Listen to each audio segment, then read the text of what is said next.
It's at this stage of the podcast where I usually take a big, deep breath and then go through all of the amazing accomplishments our next guest of the podcast has done. Well, he was on the podcast already a couple of weeks ago. And right now, I personally am using him over the next 40 minutes to find out everything he knows for the Dublin Marathon coming up later this week on Sunday. David McCarthy, you've been one of the top downloaded guests we've had all year. It's not number one or two, I think it is right now. Welcome back to the Any Given Runday Podcast. How are you getting on?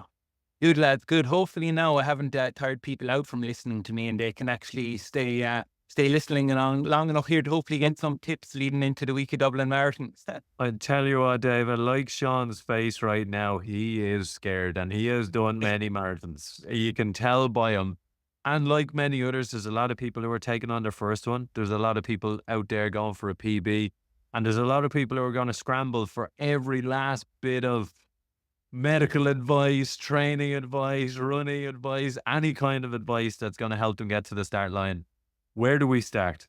So I think even just what you're commenting on, we'll say with Sean there, I think the actual number one thing to acknowledge for everyone is that it is absolutely normal to be scared and nervous. And that is what goes with it. Like, I look back on like some of my races more back in the past where there were high pressured situations. And now I look back and like the saying is true. Pressure is a privilege. And like, there'll be some point down the road when the marathon isn't there for everyone who's running it now. At some point, we all get old enough, like some point it's gone, right? And you'll be looking back and, you'll be wishing you could have that anxiety race week.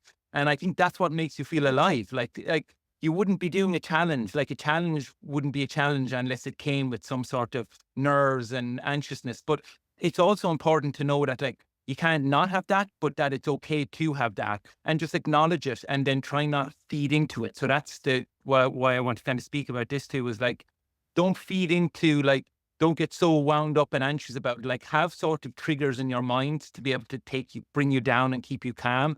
So like for me, I always use a lot of positive affirmations, especially around the times when I know, like we'll say the mind can easily kick over. So you need to have those backup affirmations. So like, mine would be like, I can't wait to get out there. I'm so fit and healthy. I'm excited to run. Like this is going to go great for me. Like I know the saying, as the saying goes, fake it till you make it. But like the only thing you can do now in this time is sort of lose it or win it, in emotionally or mentally, And so I think just really try hard to speak positively to yourself and look at it as what it's going to be a great experience.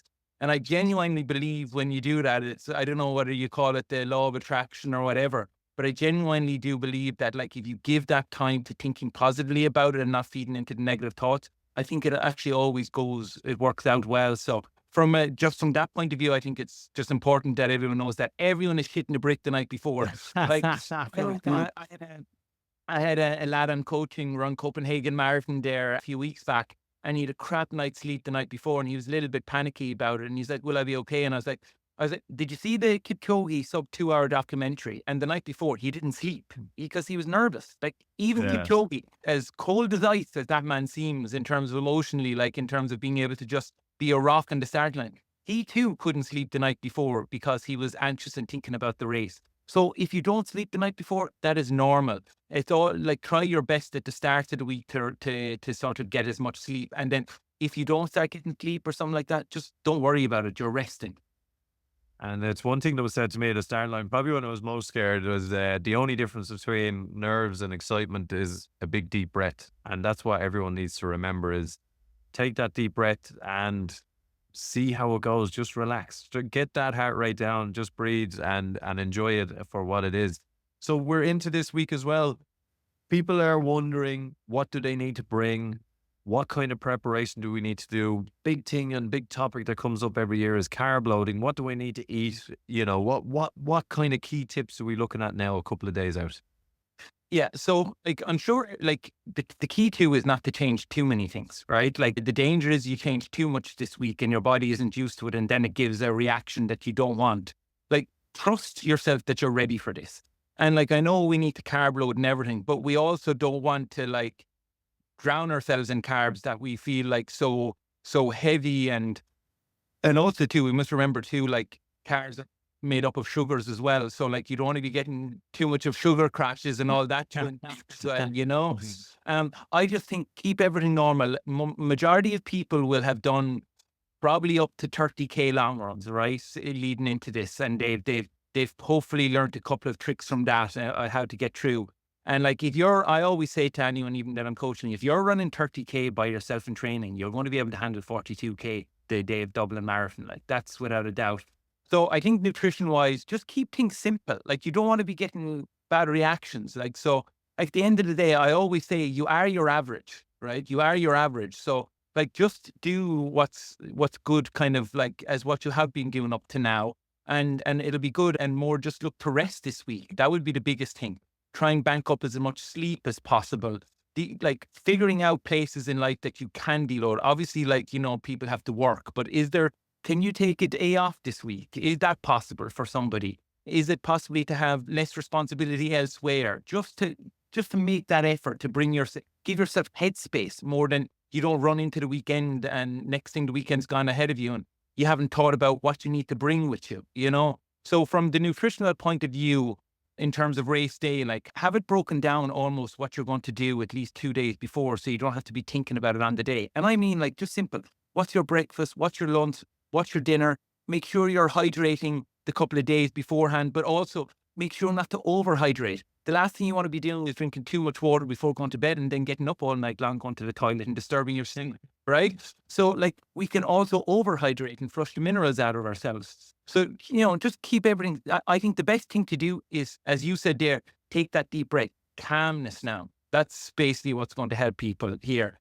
But have your strategy, you know, in terms of your fueling. So, you know, the night before, are you taking a carb mix on, or what are you eating, right? Just have that. Don't let anything disturb you this week. Don't let new advice come in this week and deter you from your usual, you know, because everyone does things slightly differently. And then the morning of, like, I always say, work back from the time of the race, okay? So, like, what time is the race starting at? So what time before the race do you need to be on the starting line? So what time before the race do you need to be finished your warm-up if you are doing a warm-up? So that means what time do you need to be starting your warm-up? Then what time do you need to be parked relative to wherever you're staying in order to walk to the venue? Like I always do that days of races. I always track back from the start time and then just time stacking so I can see, boom, I have to be up at this time in the morning. I'm having my breakfast at this. I'm getting down on the floor doing a little bit of foam rolling mobility before I leave the house to go. And then in terms of gear and everything, that's all laid out the night before. So what you're wearing race day, all the gels, all the drinks, that's all there. And then on top of that, what clothes are you wearing going to the place, and maybe even spare clothes for after the race in case you've gotten wet. And like I think I was saying to you there just before we started recording this, guys, a big thing I do is because sometimes you don't know what the weather is the day of race day. I like to go into Pennies and get like a 3-5 euro t-shirt or long sleeve top to have on me so that I can throw off and discard in the start line. What you don't want to be doing is getting cold in the start line. Also, if it's raining. So maybe even if it's a thing you don't want to throw a jacket on the ground, put a Pennies t-shirt over your singlet and then put a bin bag over that.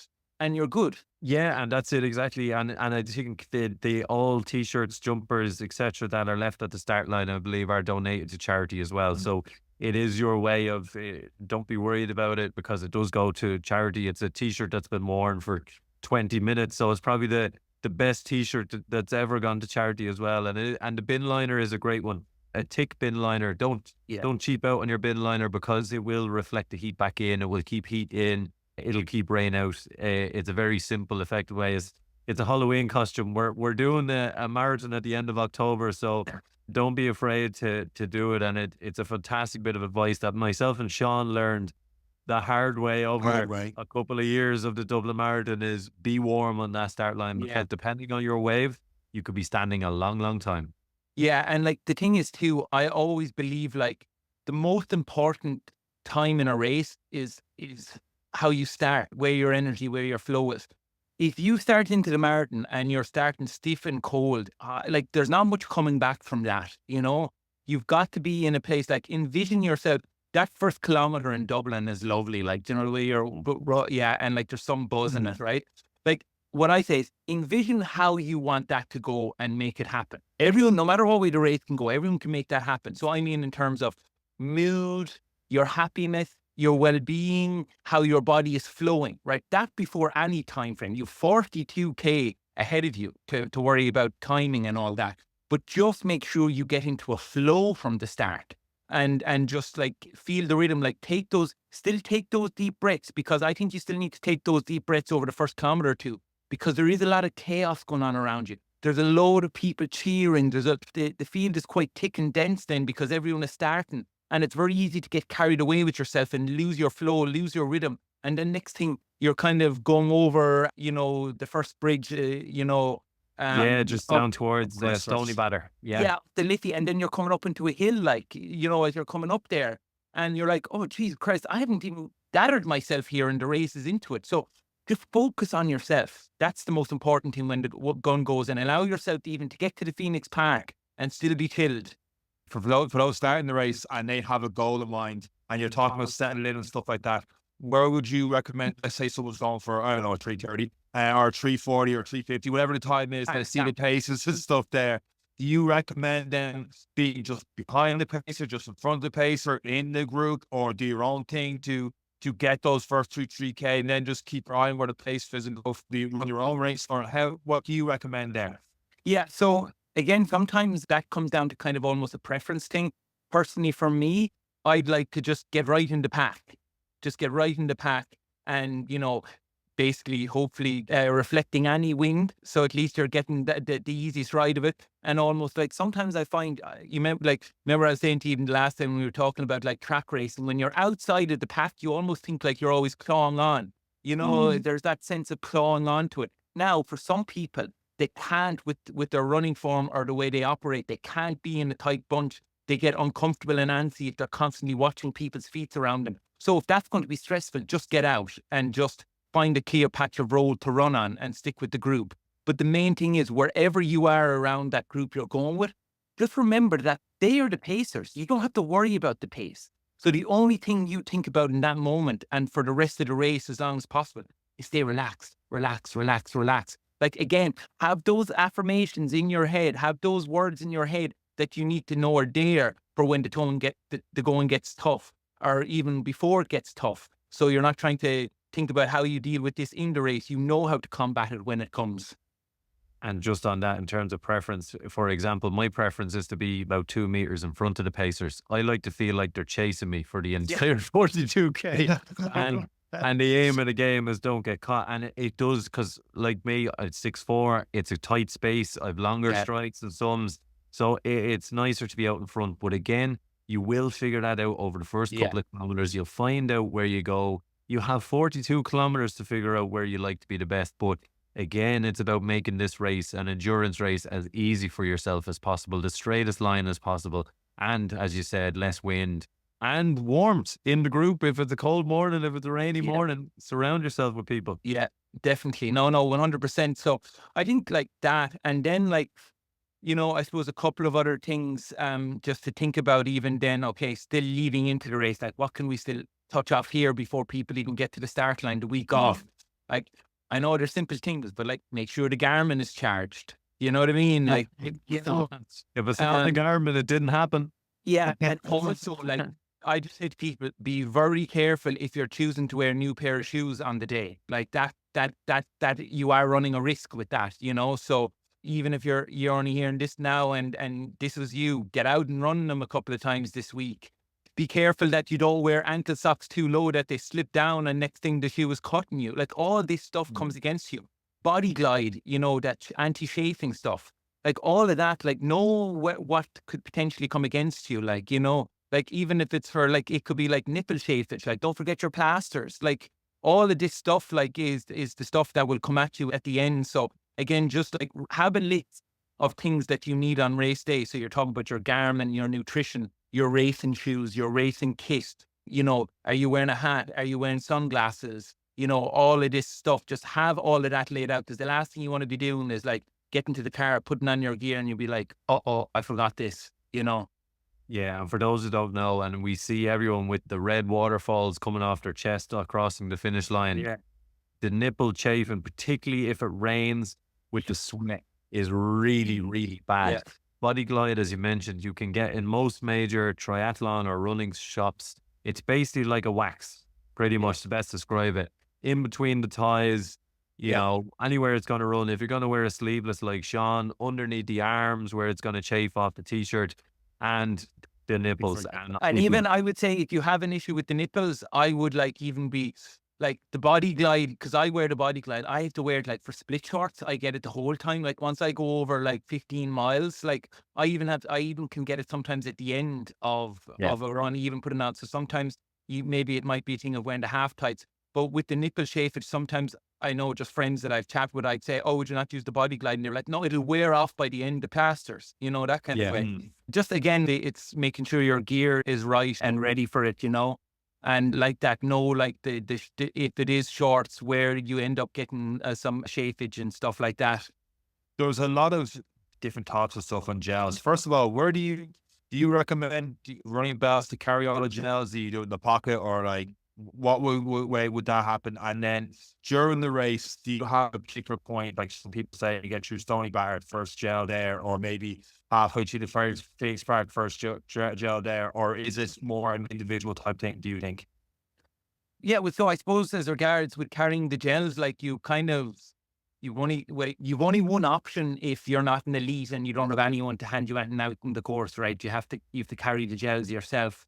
And so when it comes to wearing belts, or there's lots of shorts out there now that have lots of pockets in them, but like you have to go buy those shorts, you know. So maybe your shorts don't have them. And like, let's be honest, like for anyone running basically 3+ hours marathon run, you are actually you're carrying quite a few gels, you know. You know, you are like, and so there are gels out there that have like higher grams per others, like, so maybe you want to bump up and carry less, or it depends on what way you've been practicing till now.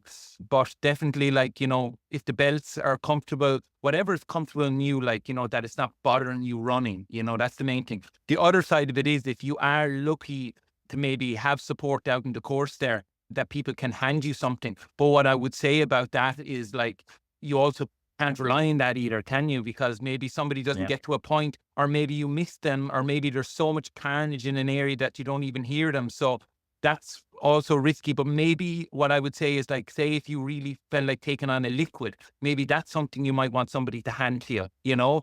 And what I would say, if you plan that well with whoever you're doing that for. So you can't just say, oh, at mile 13, that's not good enough, because you'd be surprised that maybe that person can't get around that. So I would be getting them at an area where you think there isn't many spectators, and making that person stick out like a sore thumb so you can see him like a little specific marker on the road. But you've got to have that organized yourself prior to that, you know? And that's if you want to get the drink on. And then during that moment, I would be saying to you, like, calm, like, you know, don't, just take it easy. When you are taking on your gels, when you're taking on your drinks, take that as a moment too to just calm yourself, and don't be like trying to like breathe heavy and push the pace while swallowing a gel and just distorting your whole rhythm, you know.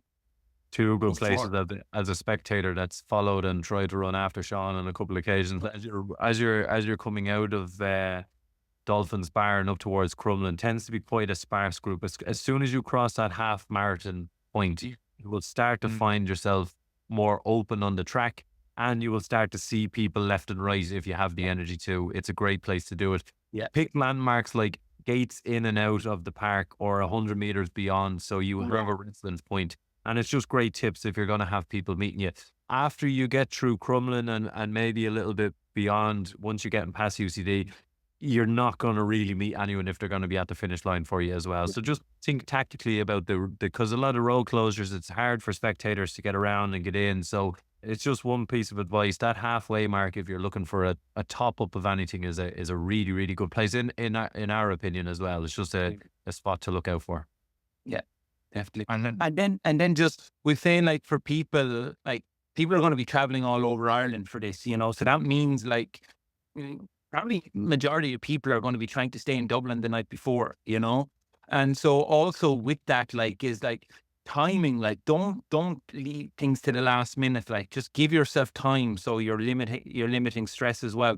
So that's even like if you are driving up the night before and it's late, just think about where you eating in around that. Like, are you going later after work? So maybe you need to eat before you leave and stuff like that. And also maybe if you're staying in a hotel room, maybe bring your own pillow from at home, just little things like that. Bring earplugs, bring an eye mask just in case there's noise, and then what I say with all of this, although you're trying to cross the T's and dot the I's, the most important thing is you got to be flexible, right? So like, it just mightn't go exactly to plan. And like, in that moment, you've just got to accept that and realize that this isn't actually deterring factor of it going well or not for me. What the issue is here now is how much as I let it affect me. Especially now that there's a new starting line. It's not that much different to where it was before, but this is not like rocking up to a 5K park when I've done it before. Like, it takes a while to get to the starting line. A lot of the roads are closed, a lot of ways to go around. There's a lot of entrances for different colors of waves and stuff where you start. So give yourself plenty of time. And then what happens to everyone when they get there is, I'm about to get ready to set them up. Well, I really need to go to the toilet. And there's all those queues there for the toilets. And it's like, you can't need this to it. As someone who's stupidly done it before, don't leave it to the last minute to get to the start line of Dublin Marathon. Yeah, definitely. And I'd be like, something even I was kind of even thinking about myself for it is that, like, probably need to like be careful of the week of the race and the morning of the race. Is something I'm noticing with coffee, and like, I'm a big coffee drinker, is it's a diuretic. And I can just see days on my runs when I go for runs after the coffee, I have to stop and pee like so many times on the run. And I've really experimented with not taking on coffee, or even just maybe having one, and it's far less. And like, just think about that. Like, a coffee is a diuretic. So yes, we want our caffeine hit, but like, it is a diuretic. So like, you will be forced to like have to go to the toilet. And like lucky enough, like, I'll be on the elite starting line where I have access to pop in and out to the toilet, but most people don't, right? And like, I genuinely, like, when I'm on the start line of a race and I've access to toilets, I genuinely could go to the toilet 5 times from when I finished my warm up to going, So just be careful around, like, how much you're consuming as well, like that. And just, in terms of the coffee, I just found is a real diuretic like that. So maybe have your 1 cup, but don't have 3 cups, if you know what I mean. But also be aware of changing that maybe the week off. So maybe bring it back to 1 cup the day before and 2 cups the day before that, like, not to just go complete cold turkey. But it's so annoying when you're on the starting line and all you can think about is having to go to the toilet. Yeah, it's a long way to go to the toilet again. Yeah. And a lot of it is just in cases as well. It's your mind going, oh, do I not? Do I need to do it? And it's... he called them phantom poos. Yes. Then when you're getting to the starting line of a race, and obviously it's the same for everyone, like, you're at the very front and you're buzzing, you're good to go. I know myself before when I do my earlier Dublin Marathon, like, right, I'd psych myself up while I'm getting ready, massage going beyond, the Rocky montage and stuff in the background. And then when I get there, I'm like, I am ready to run through a brick wall. But the only thing is, trying to run through a brick wall for the next 3.5, 4 hours is a lot of expended energy to start. Your approach to start would be more kind of calm yourself down in the deep breaths and maybe leave off the heavy rap or rock music on the way in. Like, how did you approach that in your race, especially the longer ones? Yeah, like, definitely, like obviously, like, say music wise, and you like to listen to it and it gets you going, definitely, right? But I do believe you have to have a moment on the start line, or at least some point before the race goes, where you ground yourself, like, you're steady, like, because I just find if you allow yourself to get too wound up, like, at the end of the day, right, this isn't a sprint. It's an endurance race. And I just think, like, that wound up energy isn't what's going to get you to the finish line at the end. Like, it's not, like, that's going to go, and more so if that wound up energy is there, and let's say it's not exactly going the way you anticipated, that can also leave you with a bigger drop, if you know what I mean, emotionally. Yeah. So I would just say, you don't, like, I always go back to saying too, what I said on the last podcast, if the fitness is there, it'll come out. Like, if the fitness is there, it'll come out. You don't have to think about it. You don't have to think about, how am I going to extract it? It will just come. But allow yourself to get excited for it, of course, but also allow yourself to be steady and calm. I think we see this in all sports, really, in walks and like when you look at the elites, when we look at people who are performing, right, like we can actually measure the performance. They do have an ability to be very calm in the chaos, And I think I was actually like, because I like boxing, right? So I watch a lot of the boxing, and there was actually, I don't know if you saw it there on Prime, they had the new one of the Four Kings, and it was around Frank Bruno and Lennox Lewis and Chris Eubank and Nigel Benn times. But like, it spoke about like how like the whole idea was trying to get your opponent angry because like it just stirs them from their game, And where the guy who wins is usually the guy like who is most in control of their emotions. They didn't have to get so rah-rahed up, It's like you have to be like it's like almost like have more the approach of the silent killer, that kind of way. Like you're an assassin, but you're like so calm and steady, no one can see you coming. And like that's a kind of like that's a cool way to look, because I understand like we want to get pumped up and we love that pump up. We love that like I want to feel a little moment until the race isn't over. I can act like I'm McGregor because anything is possible until then, right? but like do it in a steady, calm way, if you know what I mean. David, you are an expert of the course itself, and you've paced the course. You know the course by itself. We know we can talk to it in kind of 3/3, basically. The first third is predominantly a climb, steady climb, pretty much through Castleknock and out to the far side, and a couple of hills thrown in for good measure in between up to the half. Can we talk about the course with you, and have you any tips for people or key checkpoints they should look out to? And again, about that keeping it steady and understanding the terrain, understanding the course so they know what they're doing and when.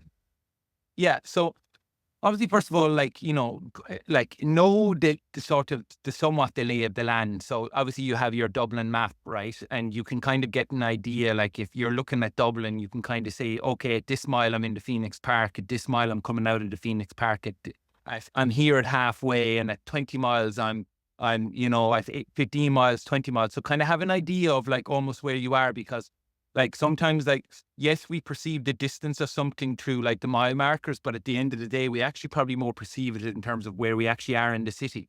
You know what I mean? Yes. So like just that, and knowing that can kind of be like, okay, yes, I might be only at mile 20, but I'm only here, and then I'm going to come around here into UCC, and then I'm swinging home. Like, so have an idea of that, right? And then like figure out, like, I'm sure everyone has somebody they know who's ran Dublin before, and if they haven't ran it themselves. And so go back to your Strava and look at the elevation. Just look at the previous map, and that will show you exactly where all the climbs are coming in at.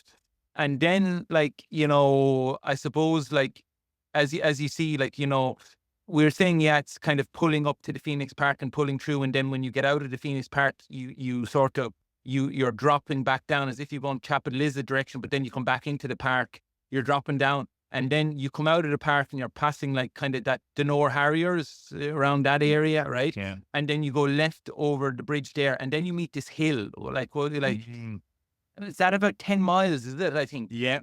It's around 10 mile park. It's the one that broke me the first time I did it. It's a horrible hill. No, it's horrible. It's an absolute stinger, right? So what I would say to you there is, don't panic if you just kind of get a wobble. Don't panic if you get a wobble there. And also, don't be stubborn to the hill, right? So don't be like looking at I'll keep my pace.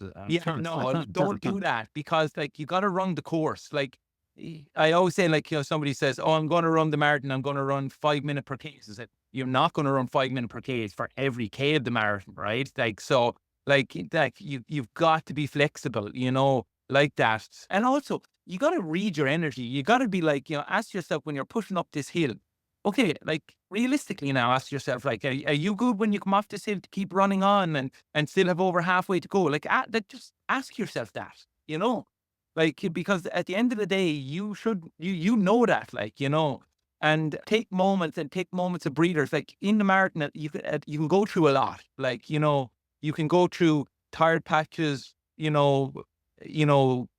where you're just not feeling good, but then you come around again. And definitely a big lesson, I've learned is like, you can't be afraid to back off, right? Like you can't be afraid to like pull back just to get a bit of rhythm, instead of like, almost like when you start tiring, then you almost start trying to keep applying the pressure for fear more comes off. But the minute you start applying pressure, more pressure when you're tired, it's just going to get slower and slower and slower. Like, and that's where I always say, like, just like accept what's happening on the day. Like that is reality, right? Like reality is that like, we're going to go into Dublin, right? Not everyone is going to PB. Like that is reality, you know?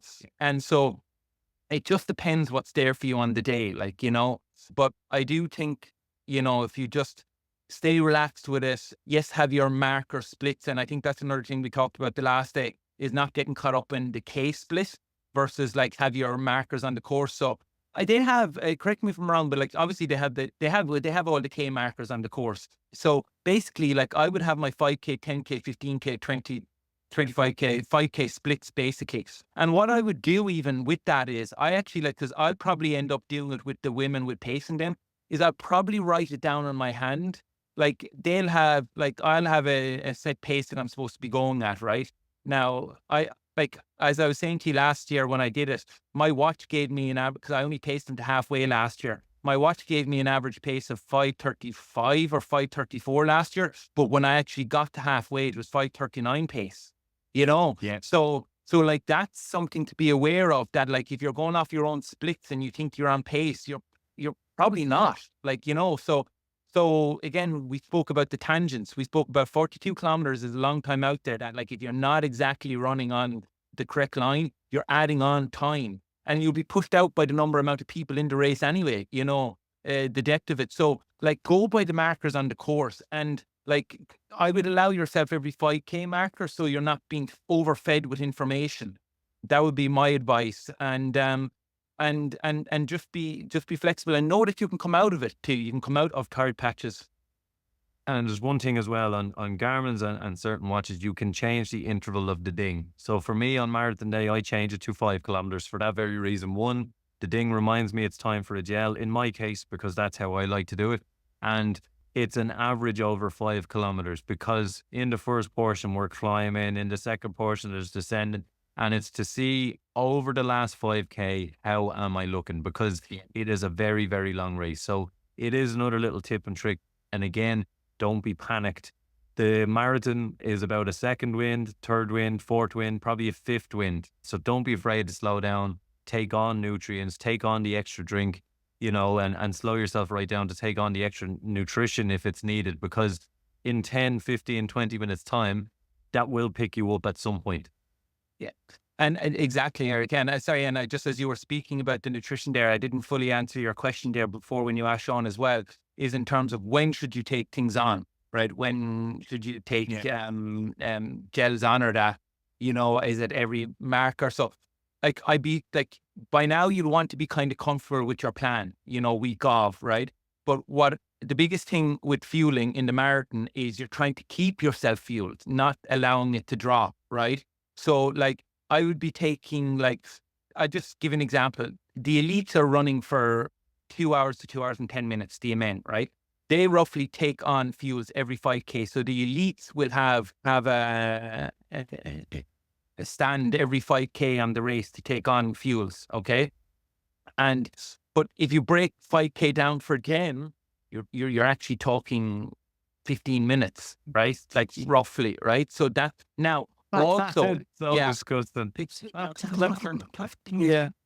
So if you just take that down right there, they're taking on every 15 minutes. And roughly speaking, an elite marathoner is taking on 80 to 100 grams. But we also know that, like, if you're out there for 2 hours, you can take closer to, they don't advise you taking 100 grams if you're running for 4 hours, you know. And also, even though everyone is giving their best, the actual intensity the elites are racing at is why, like, they have to sort of be able to keep stored up that amount, right? But either way, they are taking it every 5K. So, like, I think, and they're labeled 5K because they're hanging on 5K because part of the rules of the elite running is, like, you have to grab it at the same point that everyone else in the elites grabs it at. For everyone else in the race, they're free to choose when they take their gels if they have them on them themselves, right? So maybe what might be best is to, like, break it down kind of like in terms of, like, time, you know, as opposed to, like, distance. So maybe it could be like you're taking the gel on every 25 minutes, and just do it that way, like just 25, so 25, 50, and have that there so that you have the strategy no matter what, and you're not trying to like think about it on the course when you take it. You don't want to be planning it out there, and definitely a good one to take is like when you're on the starting line, just pop a gel there. Like I think that means you're starting off fueled up.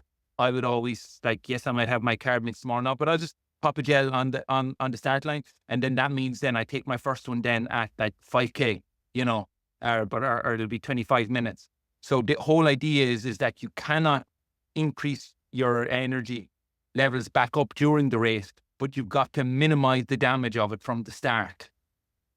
That's a great way to look at it. You're starting at 100%, and that will drop, and it's trying to control how much that drops. Slow it down. Put it on slow-mo, It's not like an exam where I'm like, right, I got to get up to 40% to pass this one. You're just starting at 100 and working from there. That's a great way of looking at it. Is there a point during the race where a lot of people will go towards marathon training and they'll have all the heart rate and stuff, and then everything is judged by their heart rate? Is there a point where in this race where you think now is the time to try and push on what you have and go toward, keep yourself calm to that point? Or is it just, you just have to stay steady because you never know what's around the corner in terms of how you feel and your ups and downs in a race like this? Yeah, so I suppose the truth in that one, it could be either or. Like, I suppose, like for an example, right? Like if you have a heart rate goal, the only thing I can say on that too is like, what about if you got a mad humid day, like a really humid day and a really hot day? It will drive the heart rate up, and then maybe it starts freaking you out a little bit, So like what I would also say to people is like, just on the day, like just be actually aware of like what weather is there, right? Like, so like if it's hot, if it's humid, if it's lashing rain, if it's windy, like game plans, and like I guarantee everyone is making their game plan off having a perfect day. Like that is everyone's game plan, right? Like everyone does that. Like, I'm going to hit these splits. I'm going to hold this heart rate, not a puff of wind, lovely, perfect temperature, like no rain, right? So if those elements change, it's logical that your body will react differently. So you have to be aware of that, and not stubborn to it, but also be able to adapt, So in that case, like, again, it is a long race. Like, so you want to make sure, like, unless you're very, very sure of yourself, like, even when you get to halfway in a marathon, like you still have another 13 miles. And I know the saying goes like halfway, 13 miles or 21K in a marathon isn't halfway, because the diminishing return, like when we talk about diminishing return, is more and more the further you go on. So it's not as if like the first half is going to be just a double up of the second half. No, like sometimes once you get to 20 miles, the last 10K could feel like, you don't know what's going to happen then, So like, I just think like have a ballpark idea of where you want to run, start out at that pace, check in with yourself, right? Don't allow yourself to go burn out all the fuel, so don't allow yourself to get there. And like, if you allow yourself to get there, like, you haven't been paying attention, so you still have to pay attention to yourself on the day. But at the same time too, of course, there are people then in places where like they are running to the line because they really want to break a certain time. And that's part and parcel of what happens when you want to go after big goals, right? Like you're putting yourself on the line. So don't be also afraid if it doesn't work out, right? Like, that's okay too. Like, like there's no failure in this. It's just trying. And like, you must say to yourself, like, okay, if you decided I want to break 3:30, no, that's what I want. I don't want 3:31. I want 3:30. Actually, I want 2:29. I was like, well, then that's what you're going for today. Like, so just go for that, and whatever way it'll fall. But like, you can come back and you can go another time at it again. So like, this is not going to be the last Dublin Marathon for people. And remember, it's not going to be the last race either. So don't be afraid at the same time to have fun with it, and allow yourself to think you can achieve goals. You don't have to go in with this absolutely fear approach, In our previous episodes, you talked about race experience, and it's a point to that. This is relative. It's in Ireland. It's a home marathon. It's a big marathon. it's time to get race experience for some people as well who are pushing. Don't be afraid to push and fail. It's a time to do it. You haven't spent money on flights to Munich, to New York, to this. If you're going to be in a big event and a big crowd with rolling hills and you want to see if you can get that 329, 229, it's either, as you said, it's on a knife edge, it's on a line, and you're going to learn those lessons in this one and get that race experience. Exactly. Yeah. 100%. To the Sean of a couple of years ago, who was doing a second or third marathon, if he heard about, the halfway mark and the law of diminishing returns and stuff, the way I would have approached it and the way I did approach it was, right, first we're going to go a little bit faster for that first half, and then we're going to hang on for dear life. So if I'm going for a 3, like when I was going for a 4, I'd like on average 150, and sure, if I get a 210 the second half, then on average I get a 4, and I will suffer. But I've got an extra 20 minutes to get a half that I did in the first half. That's just a ballpark figure. What are your thoughts on something along those lines, and more so about like a negative split? Would you recommend a negative split for a more experienced person at that stage, or is it even and Steven all the way through?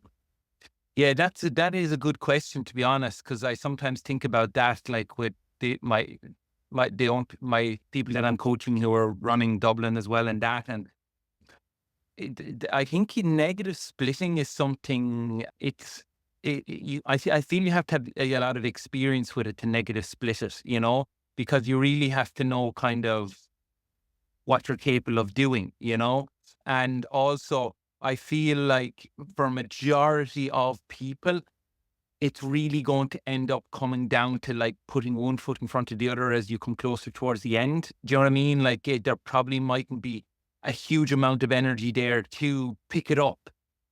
Sometimes even just the sheer volume of the run alone, regardless of race pace, by the time you get to 20 miles, you're just heavy, So, like, and this is another thing too, like I was thinking about, is like, I would just say to people, just with your goal, like, and nobody is to tell anyone, what their goal is. Like you're free to say whatever you want. But I would also say too, that like, make sure it adds up, right? Like make sure it adds up, right? Like there's a lot of people say, I want to run this. And I'm like, yeah, that's a fair bit faster than what you've ever ran before. Like, where do you see that happening? Oh, I just think I can, because I don't think a lot of people still really understand what the pace is relative to the time they're looking for. They almost like see a shiny rounded number. Oh, I want to break 4. Oh, I want to break 3. Oh, I want to break 3:30. And realistically speaking, they actually could be like 15 minutes off that, Like, I would just make sure like it adds up. Like, even the half marathon, like, okay, let's say for example, like you run a 1:30 half marathon. Like, for the way I would see it is, for a person running a 1:30 half marathon, like even running it 3:10 is going to be a very good run. Like, Yeah. Like, you know what I mean? Like, Yeah. that's going to be very, very good. I would say that's as good as that person would do. No, I'm not saying somebody can't do better, but like, it could be closer to like 3:20, because like when the wheels come, like a half marathon, like is a long way, but it's not a marathon. Like they're two different events. Like they're completely different. Like if somebody is like, running 90 minutes to 2 hours for a half marathon, like the marathon is another step on ahead again of that, so like you don't just like add on another 5 minutes, like, they work like that, like, at some point, like your energy is gone, like, so I would be saying to people, like, okay, like if you haven't ran a marathon before and you don't really, like, be somewhat like rational about what you're doing, because like, like make sure it adds up. Like, just break it down, make sure it adds up, and then if you're happy to go with it, then go ahead. And then what I would say after that is, please then reflect on that to learn going into the next one. Leave some from it, That's one thing about me and Sean, the sign of madness. We keep doing the same thing every year and we haven't learned from it once. You don't know me, son. I do it. I've got to park the ego at the door. Talking about where races fall apart, the dreaded wall and what that means between And it's very noticeable in the race. If you're one of the ones that's not feeling it between 28 and 32K and you're feeling strong to 35, you're one of the few. You're one of the few that are still in good shape, and you should feel that will give you the burst to continue, the confidence to hold on and keep the plan is working, you're fueled. You start to feel it at 28, 32. You're one of the majority who start to suffer. What do we do then? It's at that moment in time, like one, like sometimes our default to do is when we tire, we almost like push down further on the gas. It's like, no, don't do that, right? Just like ease off a bit and allow yourself to like there is a chance you can come through with, like, it doesn't mean it's written in stone right now because you might be, quote unquote, hitting the wall. Like at the end of the day, like that is a saying like in marathons, but at the end of the day, it's not as if like this wall is in the same place for everyone or is for you at the same time. It's at the end of the day, it's a marathon. Like there's fatigue at the end of it, no matter what way you skin it. Like that's bottom line. Like, it's going to get heavy, and just expect that, and more so it's in those moments, the only thing you can do is freak yourself out in panic and start thinking negatively, so in those moments, I would be just like, ask yourself to calm down. This is expected. Just if I just pull back here, maybe you're also hitting it on a part that is a little bit of a short, steep hill. Just relax, that's all you can do. And just, and also I will say to people too, like, I know people don't like hearing it too, but like, sometimes like it's okay to stop. Like sometimes it is okay to stop, like, and take a breather, like, and have a stretch out, or like, because genuinely, like, when you see what can happen to people when they start fading towards the back end of a marathon, like, maybe some people that I'm coaching that are so new to running, like as in they've never even ran the distance before, they're actually scared of the distance, and they've been brought to a walk more in marathons before. Like, well, like I would always say, it's like, you could also like break it down into 5Ks. Like you can like just like allow yourself a moment to switch off every 5K, or take a 30-second walk or a minute walk. Now, I know that's not for everyone, but my point being is that like what you could save yourself for the dying in the end, because I always say you cannot control death. So you can hit such a wall at times that you actually like then get to a point where like, oh my God, like I can't even run these last 3 miles. Like, so what you might save earlier on by backing off might allow you to actually not lose as much at the end. So just ask yourself where you fall into that category, and also like everyone else has their own goals. Like you got to have your own goal and your own strategy and know who you are. And, there'll be plenty of people going off up to Dublin in groups of friends with clubs and everything, but you're still your own person on the day running it. So run your race to you, and, like there'll be plenty of stories of people coming home happy, sad, whatever. But like, just like do your best, adjust and main thing is just don't panic. And we get into that last 5K, when we come past UCD, we come up over the bridge. It's kind of like the last little climb, I want to call it, when you're climbing up that slip road and then you lead down into the back streets. We take a left then, we're coming down past the RDS. We start to see the barriers left and right for crowd control. It's a sign we're getting close. Yeah. So like what I would say too with that little short hill is try and kind of like shorten the stride up it, and just actually kind of just maybe even lean forward a slight little bit, just to kind of help you get up the hill a little bit. Don't start driving up the hill, really just shorten the stride. So you're not like shorten your stride to what it would be on the flat. So it's less pressure. And then just shorten the stride, lean a little bit forward. I feel that helps when you're going uphill. And then when you get up to the top of it, just keep that that shorter momentum for a while too, until you gather yourself. And then, like what I would say then, over those last couple of miles where you're seeing the barriers, you're coming into the finish, then take it in.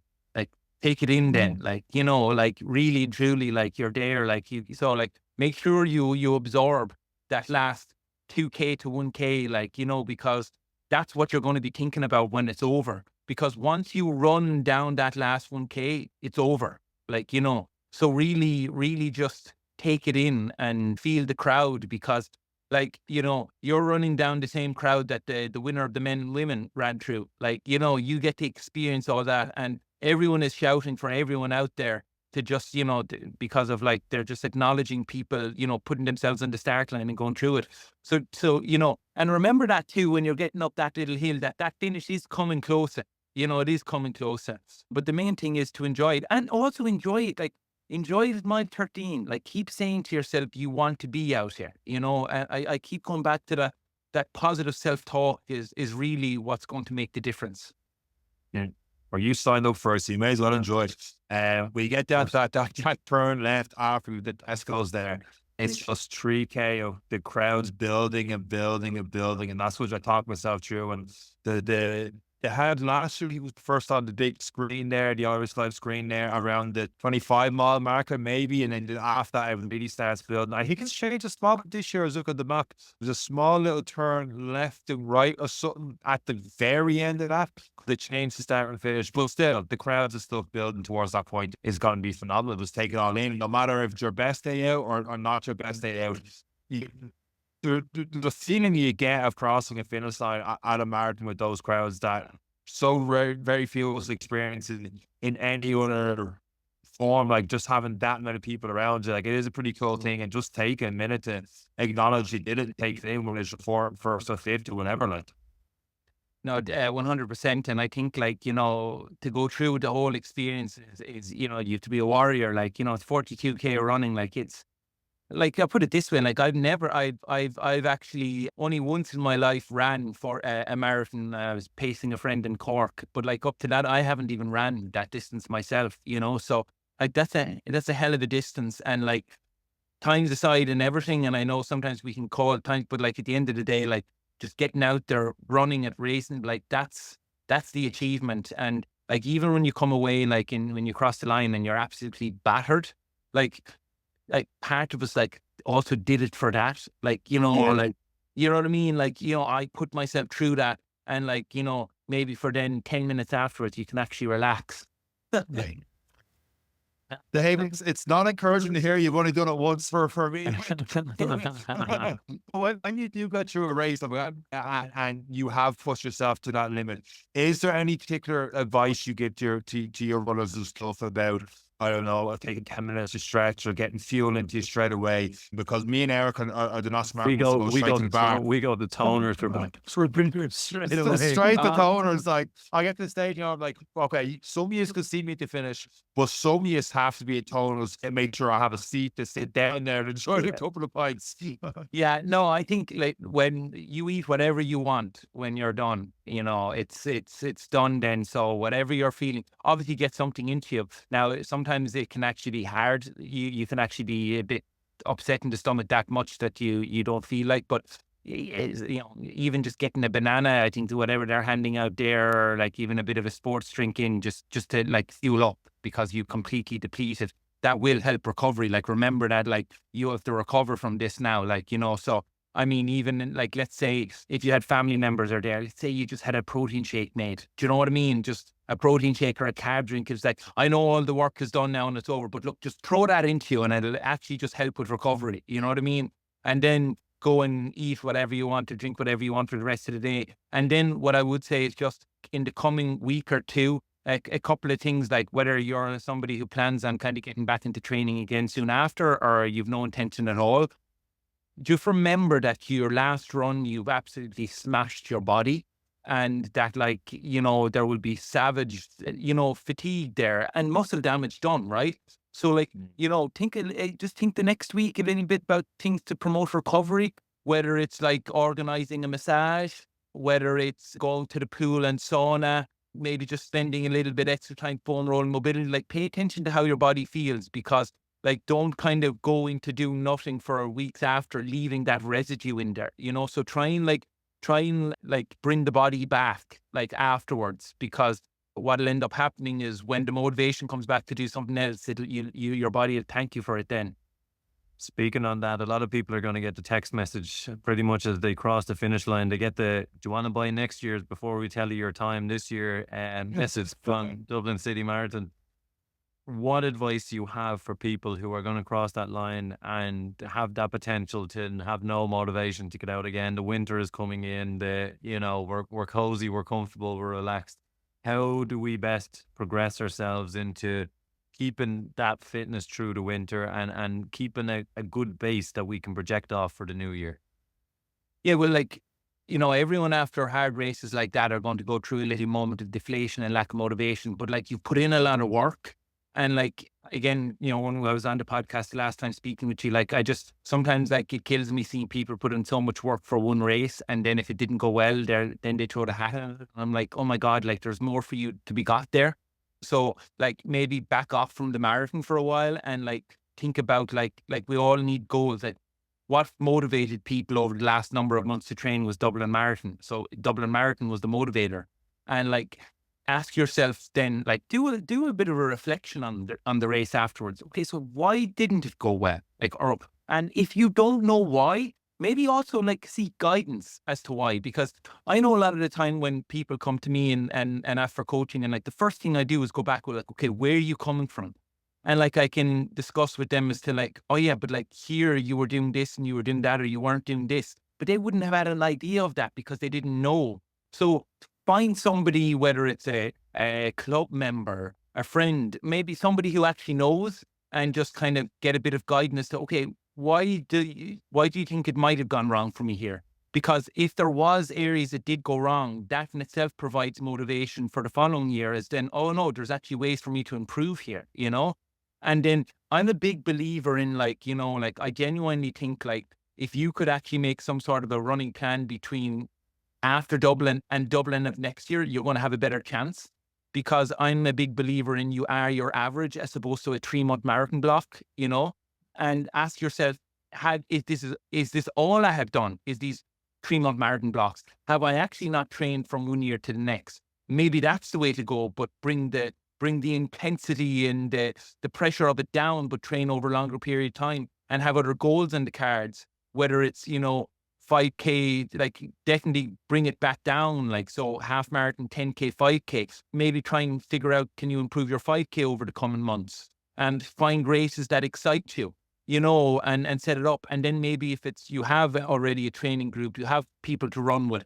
if you've had buddies to run with during Dublin, maybe chat with them and say like, hey lads, let's try and set another goal here. Let's not let it all go to waste here now, and do that. But, talk with people on it, because I sometimes think that sometimes we can go into ourselves and get negative about things. But like, I feel like when we chat with others, it can also bring new insight and motivation and, accountability. And it's one thing, you said, like, you've built yourself up, you've trained for weeks, you've sacrificed family outings. Probably the birth of your child, whatever it is, has been sacrificed for the last 16 weeks in this block, building up to Dublin Marathon.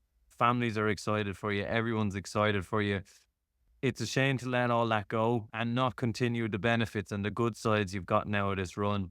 It's going to be a proud moment for a lot of people, even on Sean's next one. I won't be there myself, but on Sean's next one, he's always proud crossing that finish line, good and bad or different, and it happens every year. Have you any, I suppose, final bit of praise or a bit of things for people who are going to show up to the start line and can settle their nerves? Yeah, well, I think first, like, if you've gotten to the start line, like, you've made it, right? Like, because nobody, even professionals, don't know how the race day is going to go. Like, nobody in Dublin on the start line can tell you exactly how the race is going to go for them. Nobody can, right? So but the only thing we can do is we can get to the start line. And so you have done that. And so, like, that is an achievement, to go through the training, to go through this stress that comes with it. Like, be proud of that and be like, part of it all was actually just the challenge of getting here and putting in the work. And so, like, see that as the first big achievement. Like, that is the achievement. And then the fruits of that achievement are you get to go and enjoy the race. Like, that is the fruits of it. Like, that you're not the person standing on the side of the road wishing you were out there running. You are out there running. So that's the reward, because what will end up happening is we'll be finished and we'll be like, oh my God, that was so good. That was so much fun. I wish I could do that again, but it's over. So just make sure you enjoy it. Like, that is so important. And I keep going back to say, like, the fitness will come out, whatever is there will come out. Like, so just let that be, and unfortunately that's the reality of sport in ways, isn't it? We can't really control the outcome. We can just enjoy it, good, bad and indifferent, I suppose. Yeah. And especially with Dublin Marathon, there's so many people that don't make that starting line for whatever reason, more so than other marathons. But maybe there's people that like, you get to the starting line or they're listening to this podcast and going, I was going for a 3 hour, the training wasn't right, I'm going for a 3:20, or I'm going for a 3:45 or 4 hour, or geez, I just love the cross of thing, but only my preparation was a little bit better. Maybe this guy talking to us for the last hour of the podcast, he could have guided me better in the podcast. And not you, obviously, David, not me or Eric. So if people did want to get coaching with you towards a marathon in 2025 or a big race in 2025, how can they do it? How can they get coached by me? Yeah. Yeah, well, I thought usually the way it works is I have like people will just reach out to me, like direct message me on Instagram or wherever they can get my contact. Like my messages are open on Instagram, and what I usually do is like I'll always like when somebody reaches out, I actually just set up a video chat, like a Zoom call with them to chat face to face, and just like, okay, what is it you're looking for, or where are you coming from, like because. Like I want to get to know the person and also know what it is that they've been struggling with, what their goals are. And through that conversation, then we chat about all of this, and I explain, I suppose, the way I my coaching philosophy. Maybe I ask them a lot of questions about what they've been doing to now, so maybe I can give some insight into maybe some things they haven't been able to see about themselves, where there's actually lots of room for improvement.